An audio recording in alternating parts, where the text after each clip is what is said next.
Let's talk herd.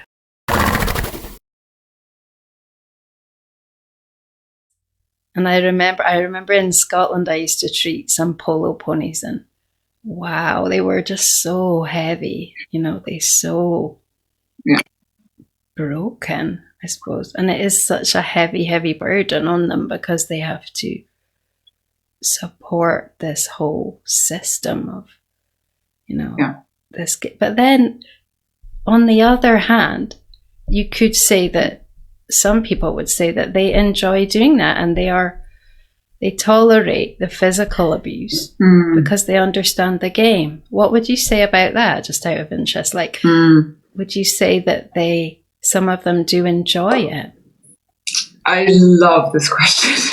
It's such a good one because So I also want to acknowledge what you said about riding. And I think what I'll do is I'll answer your question and I'll comment on that because it's beautiful. And yeah, I agree with you. Okay, so do horses enjoy their job? Okay, I think that the first thing that comes to mind when I hear that question is, and this seems to be the theme of this conversation, it really comes down to awareness. Everything that we're talking about, there has to be a committed level of increasing your awareness all the time. So, sorry, and I'm coming back full circle. So when it comes to riding in a different way, again, there is, like you said, there's actually no end point or real definition to that. The whole thing with horses is you're continuously stepping into the mystery. And so those boundaries that you're talking about meeting, the more you expand your awareness, are definition points for us to get into so that we can essentially get into the horse's perspective in a deeper way to be able to live with them and connect with them and merge with them in the way that we are. And when it comes down to, do horses enjoy the physical work that they're doing, there has to be, when asking that question and answering, a level of awareness of human projection. I think that I could say, yes, there are horses who enjoy their work. And I could say, no, absolutely not. Because actually within that, there's such a space of, do I want, okay, so I'm thinking now about people in the polo world who will say, yeah, but, if I've treated horses and I'm explaining to them, what I see in the horses going on physically, and then if we get into any kind of psychological or emotional discussion about the horse, they usually say yeah, but they seem to really enjoy it. Now, it's case by case because that person could be genuinely just saying that because for them it's much easier to be in the frame of reference of, my horse enjoys his job because I do, and because I enjoy my horse and I enjoy polo. And I love coming down and I love playing and I love the relationship I have with my horses because I get to have this amazing experience with them. And that's their reality, and that's their projection. And there's a lot of that happens. And as human beings, we are natural projectors onto our horses. So it's important to take that into account. So it's not yes for every horse, and it depends on how you answer it. But it's also not no for every horse because but it depends. There's a nuance. So I have a mare in my herd. Her name is Olympia. She's one of the ex-polo ponies.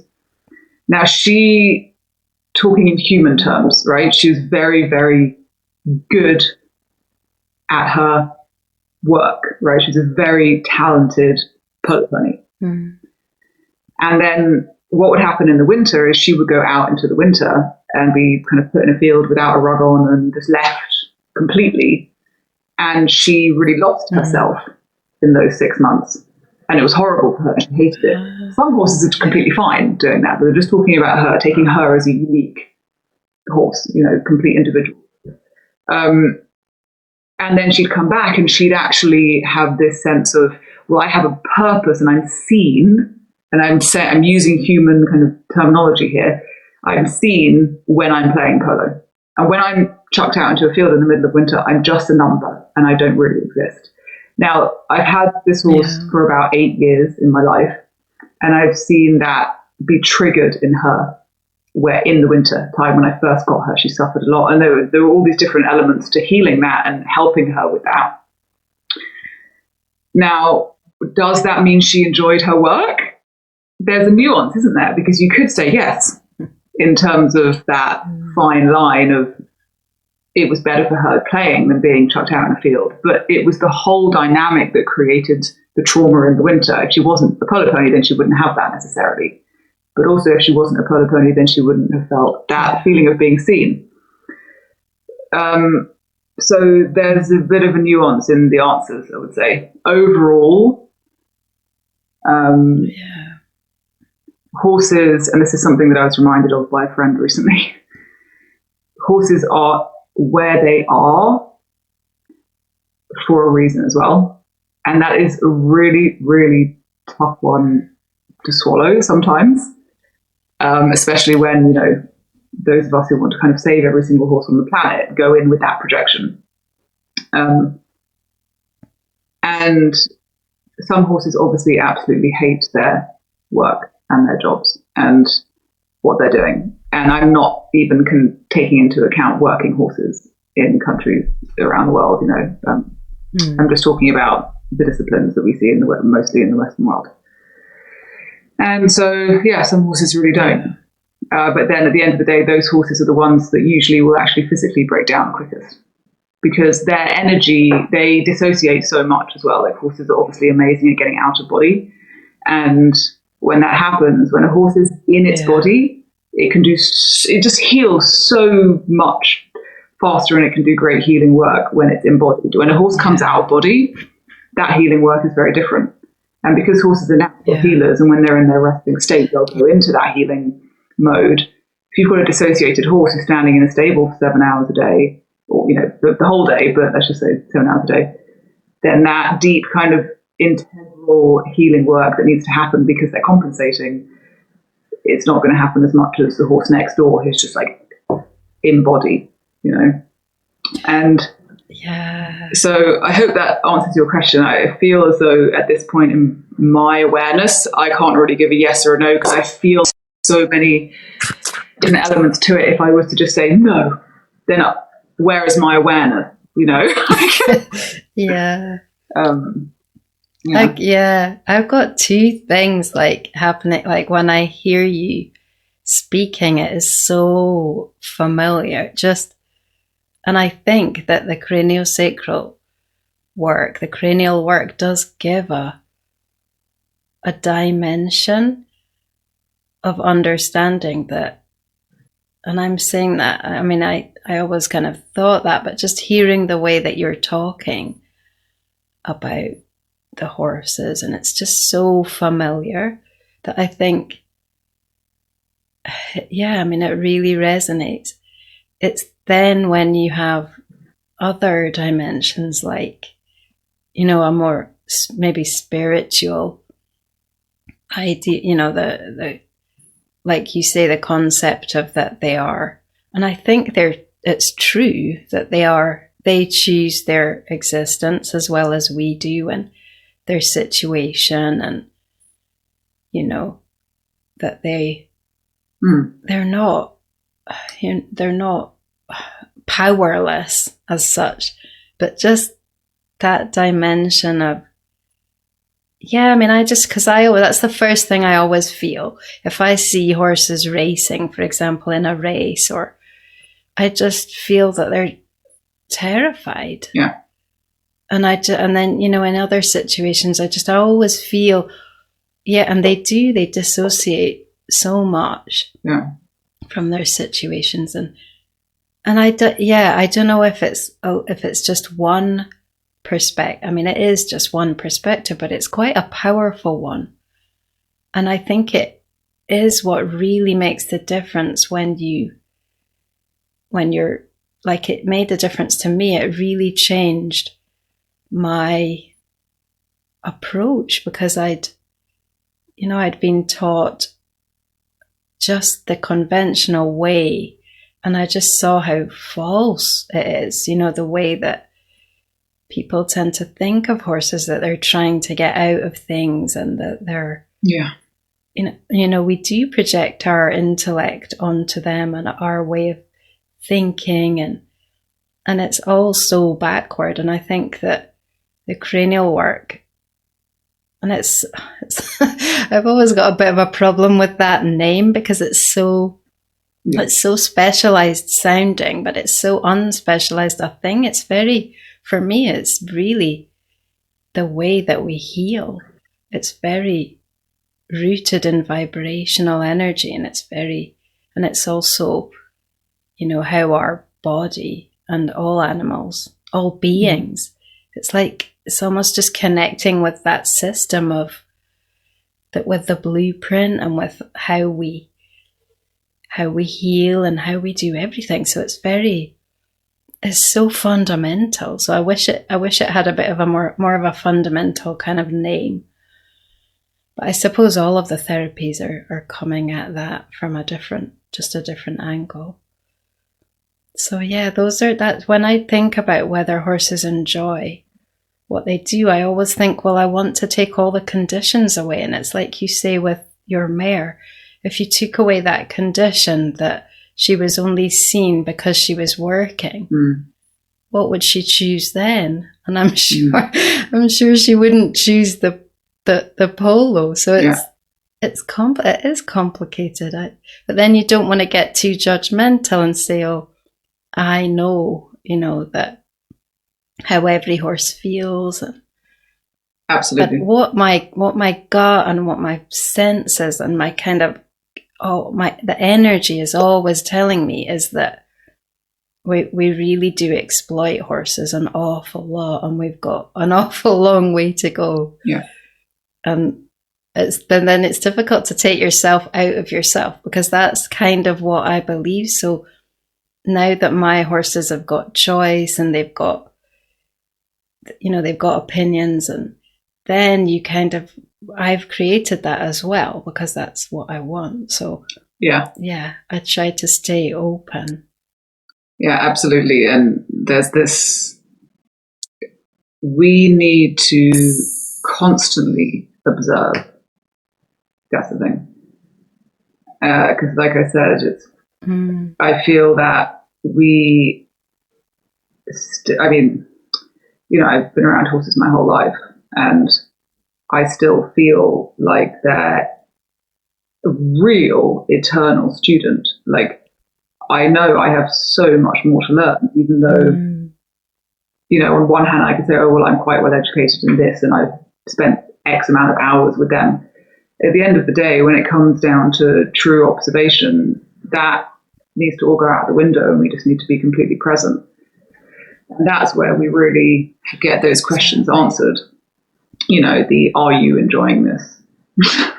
We need to observe. We need to actually look at what is happening really in the moment. I'm not saying that because, what we always see is negative. It's not about that. It's just about coming to a place of present observation. And horses, as you were saying, the indirect way that they actually help us expand our awareness is massive. And I see it time and time again. People, my father's actually a very good example of this. People, when they get to a certain point, if they get to a certain point in their awareness and their journey and their evolution, where they start to open those doors in their minds, that's really all that needs to happen, and they start to just see things differently. All of the answers are there, and it, just by having horses and doing that will expand your soul's, just your awareness in general and your soul in its journey so much. And because horses require so much observation and so much presence, and they are very different to humans, we aren't dealing with our species. We really have to get out of our and into their frame of reference. So in order to do that, that in and of itself, gets us into a more aware place, which then in turn makes us ask those questions of, how, like, does this feel right today to do? Or, Yeah. you know, is this the best decision for this animal at this time? Or what could I do differently to improve the life of this being who has carried me? You know, or just whatever it is.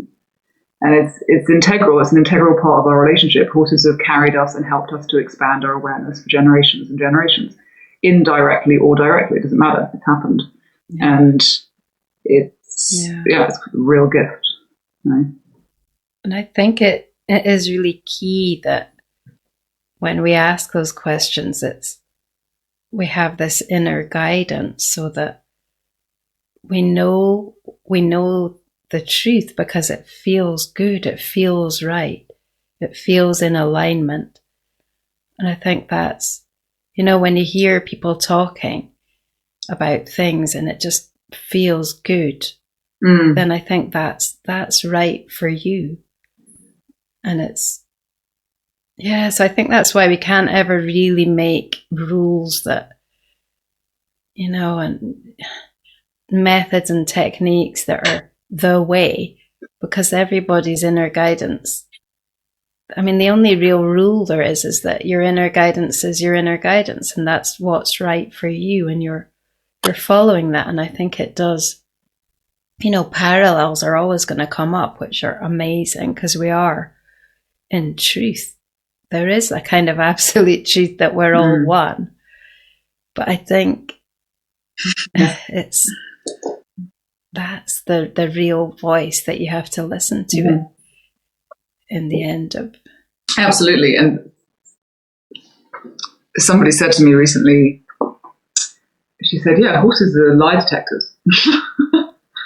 And I thought that was such a just brilliant kind of summary, in a way, in a very human kind of layman's term way of saying it, because we were talking about authenticity and how horses always know and everything. And she had she'd gone through, she wasn't horsey per se, but she'd gone to a ranch in America and spent some time there doing some healing work with horses, and she just got it. And they obviously showed her and allowed her to tap into that part of their consciousness of they will just, if you're not in alignment and you are, and I'm also talking about, again, horses who have a bit more freedom to express themselves, in terms of like maybe living in a herd or in a more natural environment or just interacting with their humans in a different way, they will let you know immediately. And it's so great because truly all we need to do is trust that. And that's a journey in and of itself for many people who I've noticed one of the themes potentially within horse like guardianship is there's this element of control, of having an animal in our lives gives us this element of control because we can control these different factors of their living. We can control what they eat and when they go out and all these different things. And it gives us this sense of companionship, obviously, that there's a level of, you've got to say a 20 item to-do list for horses, you can get it all done. And that gives a sense of like security and self-control. And there's the opposite to that, the antithesis to that is this absolute surrender to the unknown and to what they have to offer, which is being present in the moment. And when you're truly present, there is no control in that, Yeah. And I'm sorry, I went off on a tangent, actually. I can't remember what I was saying. Oh, I did want to say that. No, it's great, yeah. I did want to say that, when, in terms of, I was listening to what you were saying about like looking after horses and then riding them in this new way. And I really want to say that when it comes to, that was it. You mentioned watching race horses and they look terrified. And yes, oh my God. And then what came to my mind was like, sometimes there can be this element of, because we see they look like that, and I know I've done this, so I'm kind of speaking, I guess, more from my own self-experience, we make it really, really, really wrong. And that, you know what I mean? That in and of itself sometimes creates this friction if we don't really actually do the things that we need to do in order to help or make it right. We're just making it wrong. And my teacher always says, like, because this really came up for me when I first trained, basically, and I went back into the polo world and I was treating horses, and I could not watch the polo matches. I couldn't do it, and I'd grown up watching polo, every summer, and I would always be one of the grooms or on the sidelines. And I remember sitting in the back of my friend's car, and I was like, "Oh my god, I can't watch this because all I'm seeing is broken horses everywhere. Every single horse that moves past me is out of balance." And now that I see that, I can't be in this environment because it's going to so overwhelming, And now, I don't go to polo anymore, but it's changed a bit internally for me. And I always have this message in my head from my teacher, which is, we do what we can. And if I'm treating a horse that's severely out of balance, and it might just be a one-off treatment because the owner is, I don't know, not prepared to, it could be any situation, I don't know. Then I just have to say, okay, I'm going to do everything I can in this moment for this horse. And that is slightly different to saying this is so wrong and awful, and I'm just going to stay in that judgment. Because of course that observation is there, but it is different. It's different to just judging and making it wrong. It's just, okay, opening to the outcome of being present in the moment and delivering what we know. Yeah. And I think it goes even deeper than that. It reminds me of, at one point I had some pigs, and I got them from a local intensive farm, and it was a really awful place, and the sows were, in these horrible crates. I don't think they were even in crates, they were just sort of tied down, and so oh my god, Esme, the first one I got, when she was an adult, she was just this incredible animal. I used to call her Wise Pig. And she was really such a teacher for me, because I had this huge pain body and huge kind of judgment about the way that pigs were kept. So it's similar, it's a similar kind of thing. And I never missed an opportunity to kind of bring it up, and how people shouldn't be eating because pork is in everything. And, it's a big deal. And she just, I don't even know if I can put into words how she helped me to just move out of that. And it's more than just a way of changing how that you're not judging anymore. It's like, because she didn't judge it, exactly. And she'd lived it, she was a product of it. She was just she had such a kind of a love of everything and such a jolly personality. And she would have eaten a pizza with pork on it. She wouldn't have cared. She didn't have any limitations. And it was like, somehow in that way that she had that frame of mind was how she attracted her way out of that kind of scenario, out of that hellish place, because she didn't see it. She didn't, it wasn't how she perceived the world, and she perceived everything with such love and such gratitude. And she was very powerful as well, and very,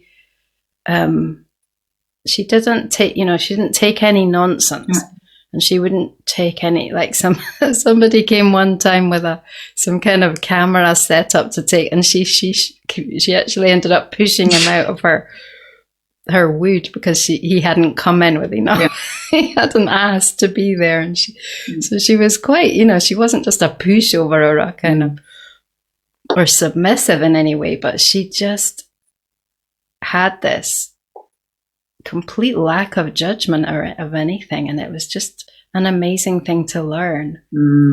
Because it's really tough when you can really see that happening, that relationship, and between the force and the way that the force is absorbed and what it's creating. It's really tough to kind of not see that, but then if you see, I think if you see the vibrational source, like instead of maybe seeing the physical, you see the love of the horses who are performing, and even the love for the people who are riding them, because a lot of people, they do love what, even though they're doing something that we would consider as not very loving, they still love. So yeah, I guess that's what I'm trying to say, that there is that, it's that choice. We've got that choice of how we perceive. And the animals are just so amazing. Absolutely. For teaching, for showing us that. Absolutely. And what I love about what you just shared is how what that highlights for me is how she was in your life to also show you that universal love, that that complete, open-hearted, just like infinite perspective that all is love as well. And I love also the fact that, she had those clear boundaries, and she said no when she wanted to say no, and it wasn't a bad thing. Again, like a lot of what we are talking about is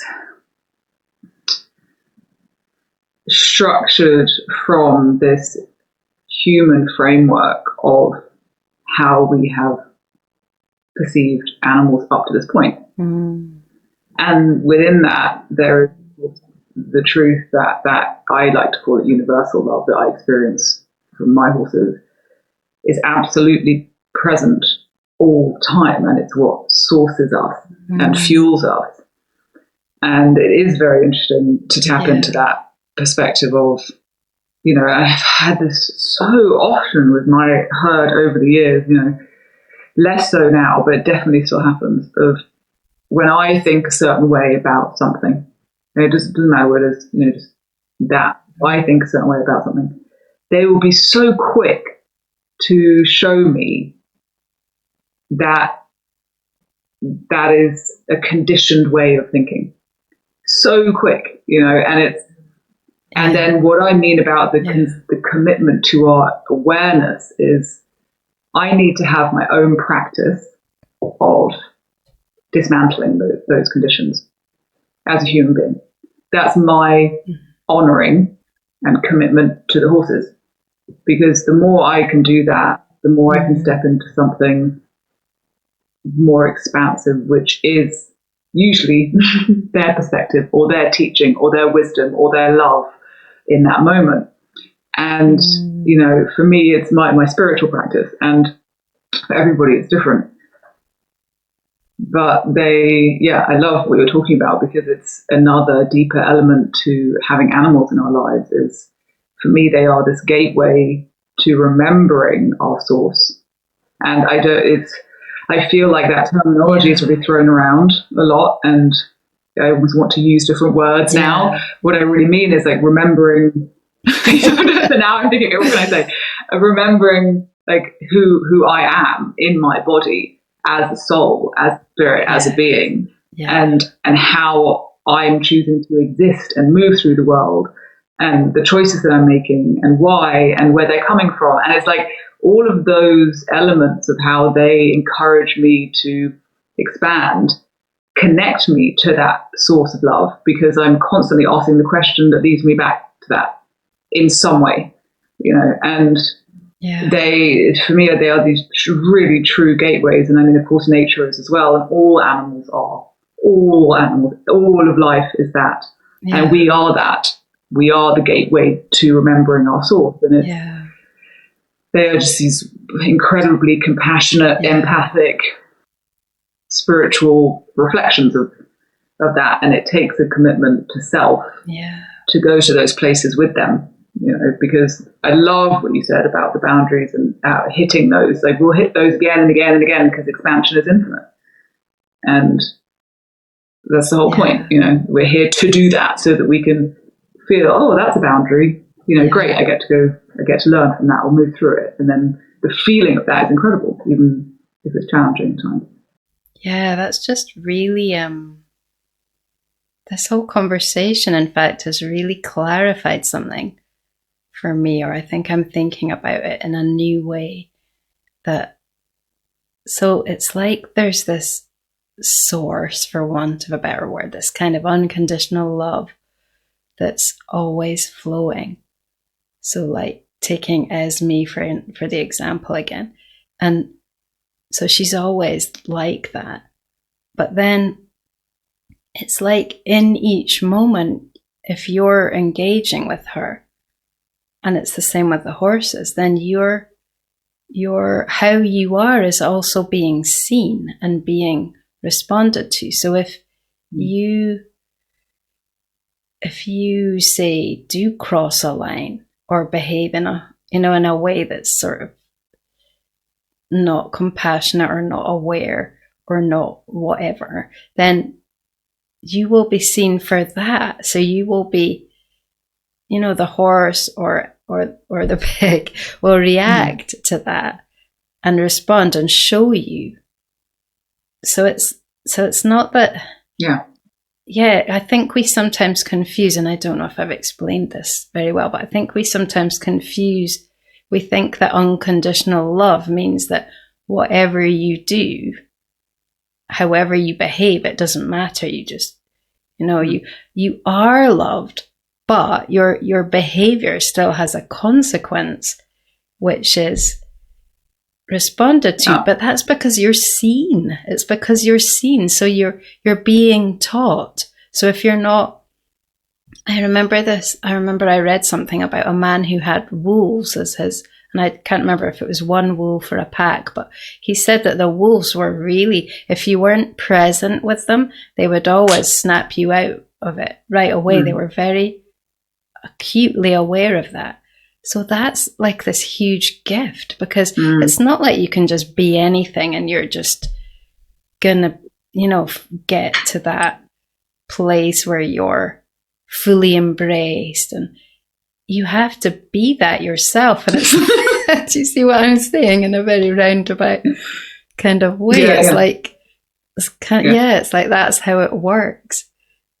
You could say you have to earn it in a way. I love that. And what's interesting also is, like, I wrote down the unconditional love is in the seeing. Like, it's in the seeing, but also in the being seen, and then also seeing ourselves in that moment through the lens of, like you said, it's not that everything is,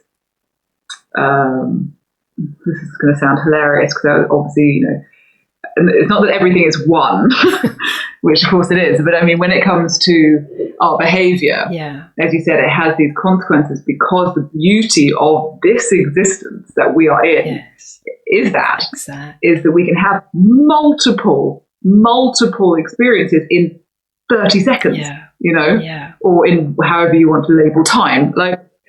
And the seeing, and I feel as though also one of the deeper layers to that you're saying is the being witnessed by the animals, and just that in and of itself. I mean, I'm sure you've seen people just break down into this depth of their emotional body, just being seen by a horse. The horse isn't even doing anything. They are just the presence and the godliness in that moment, and the witnessing of that human being does so much. And then the inversion of that is the human seeing itself, and seeing themselves in that experience. Then it goes on and on and on, because if I could say, I shouldn't have done that, or whatever it is, if the action that has consequences. But it comes back to the same thing of just witnessing myself. Like, this interaction is happening. My horse pushed me around today. Okay, how do I feel? I'm just going to be present with that and the experience that I have within my body right now at that interaction, because he's seeing me, and he might be seeing me much clearer than I'm seeing me right now. So why don't I take that gift? And you see, it kind of is a full circle, which I thought